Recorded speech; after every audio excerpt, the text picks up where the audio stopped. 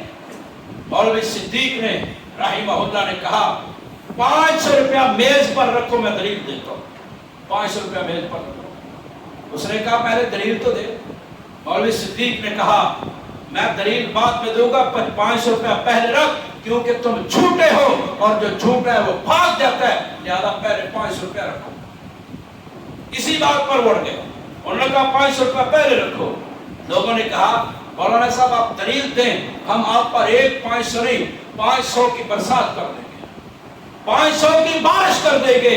مولانا صدیق رحمہ اللہ نے کہا رب کا قرآن ہے, سورہ تحریم ہے, وَإِذْ أَسَرَّ النَّبِيُّ إِلَىٰ بَعْضِ أَزْوَاجِهِ حَدِيثًا. کہتے ہیں قرآن مجید کی آیت ہے, یہ یاد رکھیے گا, سورۃ التحریم 28ویں پارے کے اندر یہ آیت موجود ہے. کہا تمہارا امام ہے علی بن ابراہیم القمی, اس کا نام ہے, تفسیر قمی ہے, جلد 2 صفحہ 375-76 پر لکھتا ہے, کہتا ہے کہ نبی کریم صلی اللہ علیہ وسلم نے, آپ میں ایک دن سیدہ حفصہ کی باری تھی رضی اللہ تعالیٰ عنہ, ان کی باری کے دن میں سیدہ ماریہ قبطیہ کے پاس چلے گئے. جب حضرت حفصہ نے دیکھا کہ آپ میری باری میں ماریہ کے پاس چلے گئے ہیں, وہ ناراض ہو گئی. انہوں نے تھوڑا سا ناراضگی کا اظہار کیا, تو آپ علیہ السلام نے ان کے دل کو تسلی دینے کے لیے کہا حفصہ ناراض نہ ہونا, میں تجھے ایک خفیہ بات بتا رہا ہوں, وہ بات تو نے کسی کو نہیں بتانی. کہا اللہ کے رسول کیا ہے؟ فرمایا والیہ بعدی, میرے بعد جو والی بنے گا ابو بکر و عمر, وہ ابو بکر اور عمر ہوں گے. فرمایا میرے بعد جو خلافت کا والی بنے گا وہ ابو بکر ہے اور عمر ہے, تو نے یہ بات کسی کو نہیں بتانی. اور کہا یہ قرآن مجید کی تفسیر کی ہے, علی بن ابراہیم القمی نے تفسیر قمی کی جلد 2 صفحہ 375 اور 76 پر جب انہوں نے یہ دلیل دی, مولوی اسماعیل خاموش ہو گیا اور مولانا صدیق پر 500 روپے کی نوٹوں کی بارش ہونے لگی. اور ایک شخص تھا, اس کا نام تھا, انہوں نے لال حسین اختر ایک بندہ تھا, اس نے جب یہ دلیل سنی تو اس نے وہاں پر دھمال ڈالنا شروع کر دی, اور بڑی خوشی کے عالم میں اس نے دھمال ڈالی. کہا کہ آج جو ہے وہ شیعہ ذلیل ہو گئے. اب قرآن مجید سے انہوں نے ثابت کر دیا, شیعہ کی کتاب سے ثابت کیا کہ نبی کے بعد اگر کوئی خلیفہ ہے تو ابو بکر رضی اللہ تعالیٰ عنہ. اس کے بعد بھی اگر کوئی ابو بکر رضی اللہ تعالیٰ عنہ کو نبی کے بعد خلیفہ نہ مانے تو اس کی مرضی, انہی کی کتاب سے حوالہ دے دیا. اور اسی مناظرے کے متعلق ایک شاعر نے اس مناظرے کو بیان کیا, کہتا ہے رات بھی سہمی ہوئی حیران تھی, رات بھی سہمی ہوئی حیران تھی, اہل سنت کی وہاں ایک عجب شان تھی, اہل سنت کی طرف سے تھا صدیق, اہل سنت کی طرف سے تھا صدیق, شیر تھا, شیر تھے اس کے رفیق, اہل شیعہ کی طرف سے اسماعیل, خدا شاہد ہے کہ ہوا وہ ذلیل. مولوی اسماعیل کو اللہ رب العالمین نے مولوی صدیق کے سامنے ذلیل کر کے رکھا. تو یہ عجب شان ہے اہل سنت والجماعت کے علماء کی کہ یہ اپنے پاس دلائل رکھتے ہیں کہ ابو بکر رضی اللہ تعالیٰ عنہ نبی صلی اللہ علیہ وسلم کے بعد سب سے پہلے خلیفہ. اور ایک اور روایت سیدنا ابو موسیٰ اشعری رضی اللہ تعالیٰ عنہ ارشاد فرماتے ہیں لما اشتد مرض رسول اللہ, اللہ کے رسول صلی اللہ علیہ وسلم کی بیماری سخت ہو گئی تو آپ نے فرمایا مروا ابا بکر فلیصلی بالناس, ابو بکر کو حکم دو کہ وہ لوگوں کو نماز پڑھائیں. انہوں نے ابو بکر رضی اللہ تعالیٰ عنہ کا جب نام لیا حضور نے, حضرت عائشہ نے کہا اللہ کے رسول صلی اللہ علیہ وسلم میرا باپ رقیق القلب ہے، نرم دل والا ہے، آپ کی موجودگی میں، آپ کی زندگی میں، آپ کی حیات میں آپ کے مصلے پر کھڑا ہو کر نماز نہیں پڑھا سکتا، نرم دل ہے، وہ نئی لوگوں کو بات سنا سکے گا، اس کی آواز نہیں نکل سکے گی۔ آپ علیہ السلام نے فرمایا میں تمہیں کہتا ہوں ابو بکر کو کہو کہ لوگوں کو نماز پڑھائے۔ حضرت عائشہ نے کہا اللہ کے رسول نہیں پڑھا سکتے، نرم دل ہے۔ آپ نے غصے میں کہا مری ابا بکر فلیصلی بالناس، میں تجھے کہہ رہا ہوں کہ ابو بکر کو کہو نماز پڑھائیں۔ حضرت عائشہ نے کہا حضرت حفصہ کو، کہا حفصہ آپ ہی کہہ دیں کہ اللہ کے رسول ابو بکر نماز نہیں پڑھا سکتے۔ حضرت حفصہ نے کہا اللہ کے رسول ابو بکر رقیق القلب ہے، نرم دل ہے، آپ کی جگہ پر نماز نہیں پڑھا سکتے، لہذا آپ عمر کو کھڑا کر دیجئے۔ آپ علیہ السلام غصے میں آ گئے، فرمایا انکن لانتن صواحب یوسف، فرمایا او میری بیویوں آج تم میرے ساتھ ویسے کر رہی ہو جیسے مصر کی عورتوں نے حضرت یوسف علیہ السلام کے ساتھ کیا۔ میں تمہیں کچھ کہتا ہوں تم کچھ کہتی ہو۔ آپ علیہ السلام نے اپنی زندگی میں اشارہ دیا کہ میرے بعد خلیفہ ہیں تو ابو بکر ہے رضی اللہ عنہ۔ ابو بکر خلیفہ بلا فصل ہے، ان کے علاوہ کوئی خلیفہ بلا فصل نہیں۔ جو کہتے ہیں علی ہیں، علی خلیفہ بلا فصل ہے، ان کو دھوکہ لگا ہے۔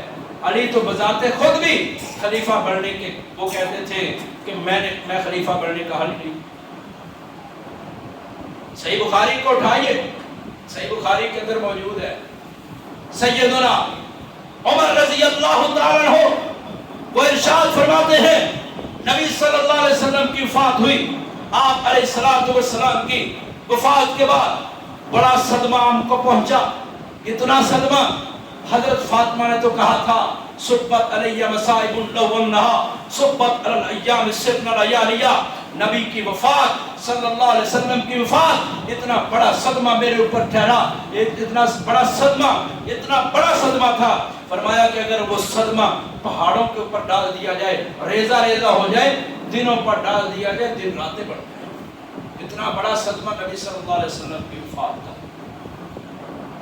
مولانا عبد المنان نور پوری رحمہ اللہ ایک دن اپنی بیٹھک میں بیٹھے ہیں، ہاتھ میں کتاب ہے، کتاب اکیلے پڑھ رہے ہیں اور رو رہے ہیں، آنکھوں سے آنسو جاری ہے، کتاب کے اوپر گر رہے ہیں۔ ان کا ایک شاگرد مولانا طیب محمدی حافظہ اللہ تعالی گجرانوالے کے، وہ کہتے ہیں میں اچانک داخل ہوا، استاد محترم رو رہے تھے، میں نے پوچھا آپ رو کیوں رہے ہیں؟ انہوں نے کہا میں نہیں بتا سکتا، یہ میرا اور اللہ کا معاملہ ہے۔ کہا نہیں آپ بتا دیجئے، اگر نہ بتایا تو میں مدرسے کی مسجد کی انتظامیہ کو بتا دوں گا کہ آپ رو رہے ہیں، وہ آپ سے پوچھیں گے۔ انہوں نے کہا میں تجھے اللہ کا واسطہ دے کر کہتا ہوں تو انہیں کسی کو نہیں بتانا، میں تجھے بتا دیتا ہوں میں کیوں رو رہا ہوں۔ کہا استاد محترم بتائیے۔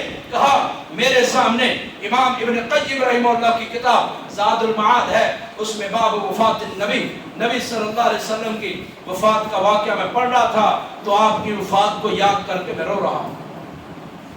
تو جو اہل علم ہوتے ہیں، اہل خلد ہوتے ہیں، سمجھدار بڑی سمجھو والے، وہ نبی کی وفات کا سن کر رو پڑتے ہیں، کیونکہ آپ علیہ السلام کی وفات قیامت کی سب سے بڑی نشانی ہے۔ آپ علیہ السلام کے بعد قیامت ہے، آپ علیہ السلام کے بعد کوئی نبی نہیں، کوئی دین نہیں، دین ہے، آخری ہے، نبی ہے، آخری ہے، خاتم النبیین ہے صلی اللہ علیہ وسلم۔ حضرت عمر فرماتے ہیں آپ کی وفات ہوئی، ہمیں صدمہ ٹھہرا، بڑی پریشانی۔ آپ علیہ السلام کو دفن کرنے کے بعد کہتے ہیں میں نے حضرت ابو بکر کو کہا آئیے لوگوں کے معاملات سنبھالیے۔ کہتے ہیں کہ وہاں پر انصار بھی موجود نہ تھے، علی موجود نہ تھے، زبیر بن عوام موجود نہ تھے رضی اللہ تعالیٰ عنہم۔ جو انصار تھے وہ ثقیفہ بنی ساعدہ ایک جگہ کا نام ہے، وہاں پر اکٹھے ہو گئے اور علی زبیر الگ ہو گئے، ان کے ساتھی الگ ہو گئے اور باقی مہاجرین حضرت ابو بکر رضی اللہ تعالیٰ عنہ کے ساتھ ہیں۔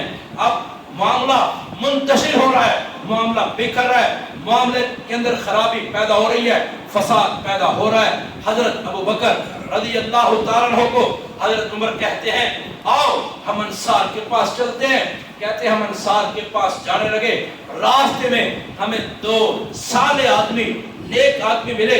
انہوں نے ہمیں پوچھا ابو بکر عمر کہاں پر جا رہے ہو؟ ہم نے کہا ہم انصار کے پاس جا رہے ہیں، ہم ان کے پاس صلح کرنے کے لیے جا رہے ہیں۔ ان 2 بندوں نے کہا کہ تم دونوں بڑے سردار ہو، بڑے لوگ ہو، ان کے پاس نہ جاؤ، جو کرنا ہے ان کو بتائے بغیر کر دو۔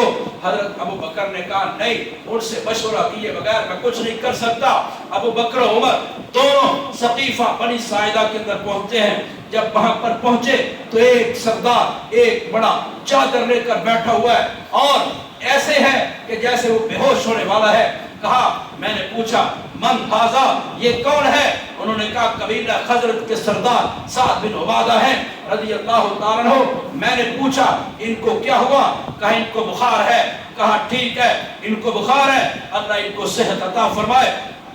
پھر کہتے ہیں میرے دل کے اندر تھا کہ میں باتیں کروں گا۔ جب میں نے بولنا شروع کیا، ابو بکر نے کہا خاموش ہو جاؤ، تم نے نہیں بولنا، میں نے بولنا ہے۔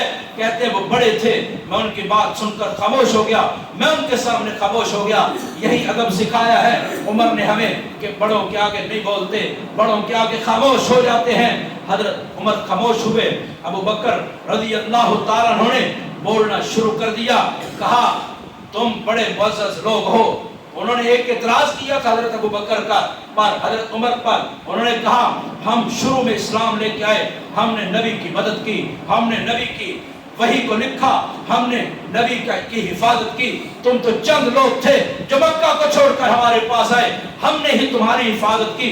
آج تم ہم سے مشورہ کرنے کے لیے تیار نہیں ہو۔ حضرت ابو بکر نے کہا سنو، تم واقعی نبی کے محافظ ہو، نبی کی وحی کو لکھنے والے ہو، نبی کا دفاع کرنے والے ہو، مہاجرین کو پناہ دینے والے ہو، تمہارا یہ مقام ٹھیک ہے اپنی جگہ پر ہے، لیکن سنو قریش کے جو لوگ ہیں یہ بڑے سردار ہیں، بڑے بڑے معزز لوگ ہیں، لہذا مناسب ہے کہ قریش کے ہی لوگوں کے اندر خلافت ہو۔ انہوں نے کہا، حضرت ابو بکر نے کہا ٹھیک ہے، میں خلیفہ نہیں بنتا، میں تمہارا حکمران نہیں بنتا۔ یہ 2 بندے ہیں، ہاتھ پکڑ کر کہا یہ عمر ہے، یہ ابو عبیدہ بن جراح ہے، ان دونوں میں سے کسی کو خلیفہ بنا لو۔ حضرت عمر نے کہا نہیں، ابو بکر کی موجودگی میں عمر خلیفہ نہیں بن سکتا، ابو بکر کی موجودگی میں عمر آگے نہیں آ سکتا۔ کوئی بات نہ ہوئی تو ایک شخص، ایک صحابی حباب بن منذر رضی اللہ تعالیٰ عنہ، وہ کھڑے ہوئے کہنے لگے میں تم کو مشورہ دیتا ہوں، میں بڑا سمجھدار آدمی ہوں، میرا مشورہ یہ ہے کہ ایک خلیفہ انصار میں سے بنا لے، ایک مہاجرین میں سے بنا لے۔ ابو بکر رضی اللہ تعالیٰ نے فرمایا نہیں، ایسے نہیں ہو سکتا، خلیفہ صرف ایک ہوگا۔ یہ بات چل رہی تھی، شور ہو گیا، وہاں پر شور و غل ہو گیا اور فصل قریب تھا۔ حضرت عمر فرماتے ہیں کہ قتل و غارت ہو جاتی۔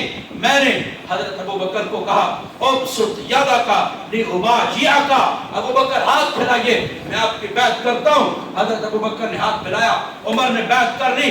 حضرت ابو بکر رضی اللہ تعالیٰ عنہ کی جب حضرت ابو بکر کی عمر نے بیعت کی، لوگوں نے بیعت کرنا شروع کر دی۔ نبی صلی اللہ علیہ وسلم کے صحابہ حضرت عبداللہ بن مسعود نے یہی تو بات ارشاد فرمائی تھی، اجمع اصحاب رسول اللہ فاستخلفوا ابا بکر، نبی کے صحابہ کا اجماع ہوا، انہوں نے ابو بکر کو خلیفہ بنا لیا۔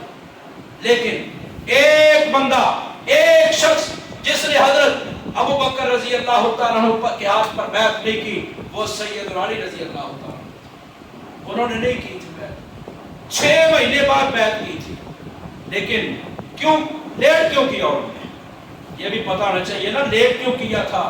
اپنی طرف سے کہانیاں نہیں گھڑ لی کہ ان کو حضرت ابو بکر سے دشمنی تھی۔ ابو بکر سے دشمنی نہیں تھی، ابو بکر سے پیار تھا حضرت علی۔ یہ انشاءاللہ تعالی مستقل ایک جمعے میں نے بیان کرنا ہے کہ اہل بیت کی ابو بکر سے محبت کیا ہے، اہل بیت کی عمر سے محبت کیا ہے، اہل بیت کی عثمان سے محبت کیا رضی اللہ تعالیٰ عنہ اجمعین۔ نبی کریم صلی اللہ علیہ وسلم کی وفات کے بعد آپ حضرت ابو بکر کے پاس ان کے خلیفہ بننے کے بعد سیدہ فاطمہ رضی اللہ تعالیٰ عنہ پہلے انہوں نے پیغام بھیجا، پھر خود آئی، کہا ابو بکر میرے باپ کی جو میراث ہے نا اس میں سے میرا حصہ دیجیے۔ حضرت ابو بکر رضی اللہ تعالیٰ عنہ نے فرمایا میں تم پر کسی قسم کی زیادتی نہیں کروں گا۔ لیکن میں نبی کی ایک حدیث سنانا چاہتا ہوں۔ میں نے نبی صلی اللہ علیہ وسلم سے سنا، آپ علیہ السلام نے فرمایا اِنَّا مَعَاشِرَ الْأَنْبِيَاءِ لَا نُورَثُ مَا تَرَكْنَا فَهُوَ صَدَقَةٌ۔ فرمایا اے فاطمہ، میں نے نبی صلی اللہ علیہ وسلم سے سنا تھا، آپ علیہ السلام نے فرمایا جو نبیوں کی جماعت ہوتی ہے نا، جو نبی ہوتے ہیں جو پیچھے مال چھوڑ کر جاتے ہیں، وہ یہ ان کی وراثت نہیں ہوتی، یہ صدقہ ہوتا ہے۔ اگر آپ چاہتی ہیں تو میں دے دیتا ہوں، اگر چاہتی ہیں تو نہیں دیتا، کیونکہ یہ صدقہ ہے۔ صدقہ تو آل محمد صلی اللہ علیہ وسلم پر حرام ہے۔ حضرت فاطمہ رضی اللہ تعالیٰ عنہ واپس چلی گئی، ناراض ہو گئی تھی، حضرت ابوبکر رضی اللہ تعالیٰ عنہ سے ناراض ہو گئی، اور 6 مہینے کے بعد نبی صلی اللہ علیہ وسلم کے بعد ان کی وفات ہوئی۔ جب تک حضرت عائشہ فاطمہ زندہ رہی ہے اس وقت تک حضرت علی نے حضرت ابوبکر رضی اللہ تعالیٰ عنہ کی بیعت نہیں کی، کیونکہ اس وقت لوگوں کے دل حضرت علی کی طرف بڑے مائل تھے۔ لیکن جب 6 مہینے کے بعد حضرت فاطمہ کی وفات ہوئی، ان کی وفات کے بعد لوگوں نے حضرت علی کی طرف میلان چھوڑ دیا، سارے ابوبکر کی طرف مائل ہو گئے۔ حضرت علی نے محسوس کیا کہ اب لوگ مجھے چھوڑ کے جا رہے ہیں، یہ کہانی نہیں، قصہ نہیں ہے، صحیح بخاری کی روایت ہے، ابن حبان کی روایت ہے، مسند شامیین کی روایت ہے، صحیح سند کے ساتھ ثابت ہے۔ حضرت 6 مہینے گزر گئے، ان کی وفات ہوئی، حضرت علی نے دیکھا لوگ میری طرف مائل نہیں ہو رہے، تو حضرت علی نے ان کی وفات کے بعد ابو بکر رضی اللہ تعالیٰ عنہ کی طرف پیغام بھیج دیا، کہا میرے پاس آؤ، میں آپ سے ملاقات کرنا چاہتا ہوں۔ حضرت علی رضی اللہ تعالیٰ عنہ کا جب پیغام پہنچا، ابو بکر جانے لگے، اور انہوں نے پیغام میں ساتھ یہ بھی بھیجا تھا کہ تم نے اپنے ساتھ عمر رضی اللہ تعالیٰ عنہ کو نہیں لانا، کیونکہ عمر کے دلائل بڑے قوی ہوتے ہیں۔ عمر رضی اللہ تعالیٰ فوراً دلائل دے کے بعد تو جو ہے نا بندے کو اپنی طرف مائل کر لیتے ہیں اور بڑی اٹریکشن رکھتے ہیں اپنی طرف، لہٰذا ان کو ساتھ نہیں لانا، آپ نے ان کو اپنے ساتھ نہیں لانا۔ حضرت ابو بکر اکیلے جانے لگے، حضرت عمر نے کہہ دیا میں نے بھی ساتھ جانا ہے۔ حضرت ابو بکر نے کہا نہیں، میں نے اکیلے نہیں جانا ہے، ان کا پیغام اکیلے کا ہے۔ حضرت ابو بکر رضی اللہ تعالیٰ عنہ اکیلے جاتے ہیں، حضرت علی رضی اللہ تعالیٰ عنہ ارشاد فرماتے ہیں، گفتگو ہوئی، کہا اے ابو بکر میں آپ کے فضل کو بھی جانتا ہوں، آپ کے کمال کو بھی جانتا ہوں، مجھے آپ سے حسد کوئی نہیں، لیکن صرف ایک ہی وجہ ہے، میں نے آپ کی بیعت صرف اس لیے نہیں کی کہ آپ نے مجھے بیعت کے وقت اپنے مشورے میں شریک نہیں کیا، بس اتنی وجہ ہے، لہٰذا میں اس لیے آپ کی بیعت سے مؤخر رہا۔ اب میں اعلان کرتا ہوں کہ میں ظہر کی نماز کے بعد لوگوں کے سامنے آپ کے ہاتھ پر بیعت کروں گا۔ ظہر کی نماز کا وقت ہوا، حضرت ابو بکر رضی اللہ تعالیٰ ممبر پر بیٹھ گئے اور کہا علی نے اس لیے میری بیعت نہیں کی کہ وہ تھوڑے سے مجھ سے خفا تھے اور کہتے تھے کہ تم نے مجھے اپنے مشورے میں شریک نہیں کیا، لہٰذا اب میں ان کی طرف سے ان کا عذر پیش کر رہا ہوں، ان کا عذر قبول کیجئے۔ نماز کے بعد، ظہر کی نماز کے بعد حضرت علی رضی اللہ تعالیٰ عنہ نے ابو بکر رضی اللہ تعالیٰ عنہ کے ہاتھ پر بیعت کر لی تھی، لہذا یہ کہنا کہ علی نے ابو بکر کی بیعت نہیں کی تھی یہ جھوٹ ہے، پکا جھوٹ ہے۔ سچ بات یہ ہے جو بخاری کے اندر، ابن حبان کے اندر، مسند شامیین کے اندر موجود ہے کہ ابو بکر رضی اللہ تعالیٰ عنہ کی بیعت حضرت علی نے ظہر کی نماز کے بعد ان کے ہاتھ پر کی تھی۔ تو یہ آج کے اس خطبہ جمعہ کا خلاصہ یہ ہے کہ سبھی کے نزدیک اگر کوئی خلیفہ بلا فصل ہے تو ابو بکر رضی اللہ تعالیٰ عنہ ہیں۔ اللہ رب العالمین سے دعا ہے کہ اللہ تعالیٰ ہمیں حق کو سمجھ کر اس کے مطابق زندگی گزارنے کی توفیق عطا فرمائے۔ وآخر دعوانا الحمدللہ رب العالمین۔